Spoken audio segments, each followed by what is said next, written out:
On ne savait pas fan lay mujjee mais tey si baaxu suñu borom mu ngi nii di finaliser wu. C'est ce qu'on veut voir dans toute la commune parce que les populations de Dieuppeul-Derklé méritent d'avoir ces infrastructures normalement qui sont des infrastructures basiques. Mais boo gisee ni mu taaroo fii man je vois déjà les enfants ñuy foofu yi mais gis talent yoo xam ne mën nañ ko construire à partir d'ici potentiel bi nit ki am bu nekkee nit am na potentiel mais amul infrastructure wala encadrement bu ko mën a éclore waaw kooku c'est un gâchis. Et il y a eu beaucoup de gâchis dans cette commune, il y a eu beaucoup de gâchis dans ce pays.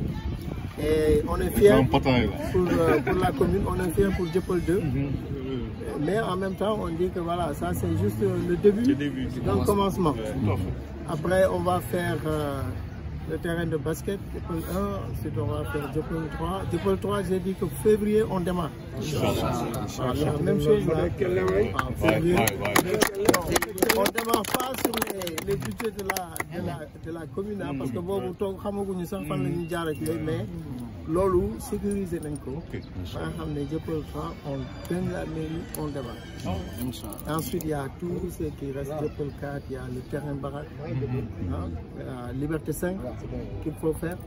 Et même nous wër ay bastos yooyu yëpp foog ñu jàpp si. léegi bu incha allah bu ñu yàlla mayee maire bi ngeen accompagner ñuy liggéey ensemble ngeen xam commencé situation de référence xam nga man statisticien la dama bëgg toujours situation bi ñuy déparé mais bii bokkul ci bi ñuy déparé bii ci bilan bi lay bokk waaw. donc situation bi ñu déparé fii kii Castor TV di ko documenté ñu xool fan la ñu fekk mbir yi fan lañ ko yóbbu parce que souvent boo amul situation de référence mën nga def lu bëri sax mais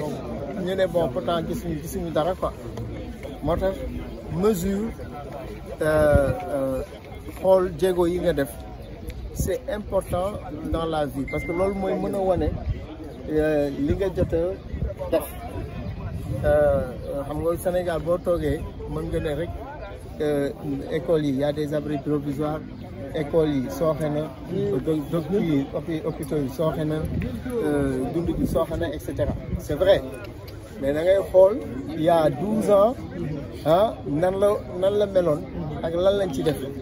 progrès yooyu c'est comme ça qu'on mesure lan la ñuy def lépp loo gis rek waaw góor def ci baax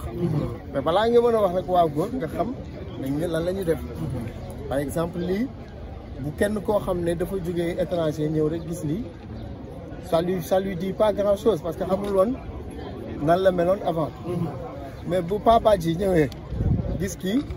dina ne waaw góor waaw moom dina mën a wax waaw góor mais keneen ku musul xam avant nu mu meloon du wax waaw góor day wax rek c'est normal parce que fu mu jógee am nañu mel donc yéen Castor TV